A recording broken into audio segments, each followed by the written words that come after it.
마지막으로 미래의 집. 미래의 집 감독님 혹시 미래의 집 감독님. 미래의 집 감독님은 이 영화도 사실은 다른 영화제에서 상영을 하기도 했는데요. 류형준 감독님입니다. 네. 네. 영화의 시놉시스 한번. 네. 시놉시스는 사실 뭐 가족과 도저히 함께 살 수 없죠. 대부분의 이제 트랜스젠더들의 이야기인데요. 네, 트랜스젠더 미래의 이야기입니다. 그래서 이 가족하고 도저히 함께 살 수 없기 때문에 폭행 합의금을 통해서 이제 자신 집을 마련하려는 이런 내용입니다. 네. 네.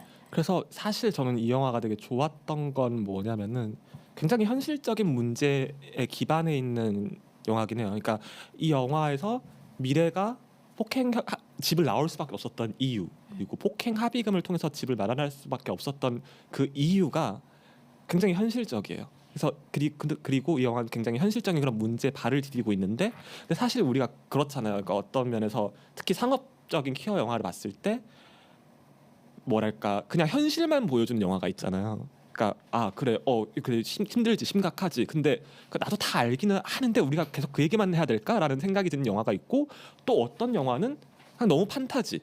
그냥 뭐랄까 좋은데 저게 가능해? 약간 이런 생각이 드는 영화가 있거든요. 근데 두 영화 모두 저는 고유의 장점이 있다고 생각해요. 여전히 현실을 보여주는 영화도 필요하고, 여전히 고된 퀴어들이 뭔가 희망을 볼 수 있는 어떤 판타지를 보여주는 영화도 저는 분명히 필요하다고 생각하고, 두 영화 모두 저는 너무 소중하고 아끼는 영화들이고, 이거 가치가 없다는 건 아니에요. 근데 어쨌든 그런 영화들이 있는데, 이 미래의 그 집은 뭐가 되게 특이하냐면 굉장히 현실적인 그 문제에 기반해 있는데, 장르 자체를 제가 좀 얘기를 하자면은 이건 정말 미래의 모험극이라는 생각이 들 정도로, 그러니까 현실적인 특히 문제에 기반해 있지만 굉장히 뭐랄까 이 미래라는 캐릭터 자체가 가진 어떤 거침없는 매력도 있고요.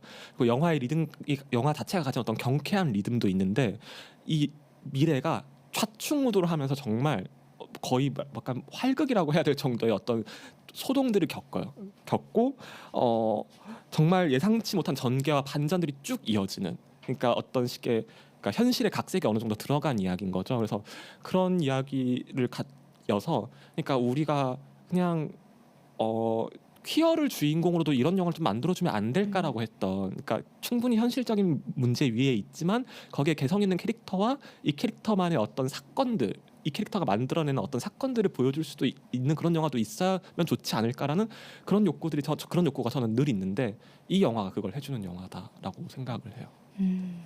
이 영화를 통해서 그런 욕구들을 충족시킬 수 있는, 충분히 만족감을 느낄 수 있는 영화라고 말씀을 해주셨던 것 같습니다.